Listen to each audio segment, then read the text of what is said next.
The HTML5 application, the web app as people call it, has been a tremendous success for us here at the FT. Really, the whole thing has performed far beyond our expectations. We were looking to create something which was as good as the native apps. We were able to do that. I think actually the web app now is far beyond the experience that we were previously offering with the native app, and the feedback from users tells us that that is the case. And the take-up is tremendous. We've had over 2 million people now come and visit the web app since it was launched in June last year. So we're still talking less than a year now.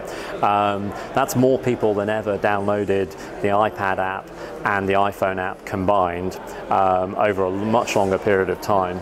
So from the point of view of audience, from the point of view of discoverability, we've had no problem at all. And in many ways, it's been easier to actually promote the app and bring audience into it outside of the App Store than it was in the App Store. Consuming content offline was a really big issue for us when we were designing the web app. But actually, we've been able to succeed in creating a web application which caches all of the content on the device in the same way that a native app would do. And it means that all the articles are available to the reader regardless of whether their device is connected or not.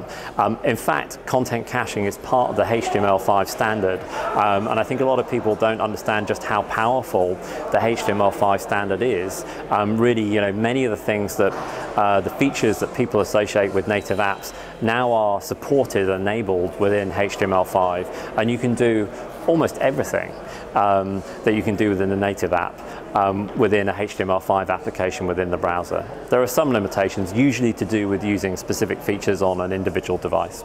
Working on HTML5 was a really big deal for us. We were breaking new ground technologically. No publisher really had been into this space before, and it was a gamble. We were rolling the dice a bit, but we felt we had to because the terms of business that Apple were offering us for using the App Store were just so unfavorable that we thought we wouldn't have a business in a few years' time if we signed up to those terms, and we needed to try something different, however difficult it was.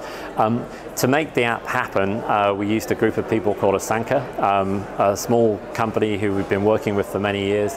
Very, very good team of developers, really very confident in exploring new territory.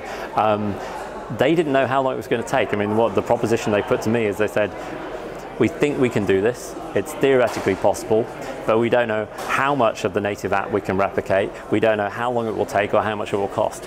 So that was the that was the proposition which was put in front of me, and on the basis of that, we decided to give it a go. Asanka now are actually part of the FT team. We acquired them in January this year.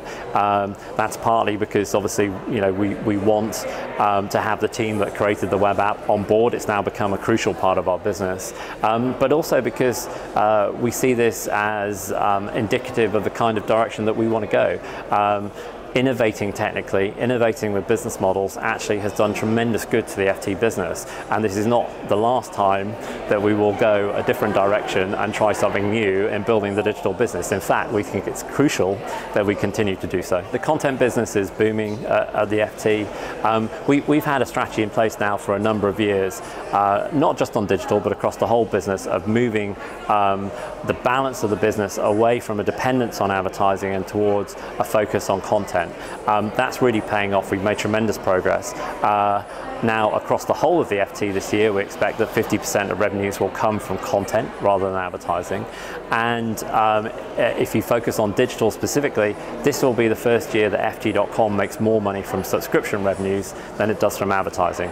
And that, I should say, it's not because advertising is going backwards. Actually, digital advertising has grown every single year ever since we put the subscription model in. It's just that we have been able to scale the subscription business so quickly. Mobile has certainly helped. We acquire 15–20% of our new digital subscriptions every week through mobile devices directly, but fundamentally, actually, it's about the strength and quality of the business.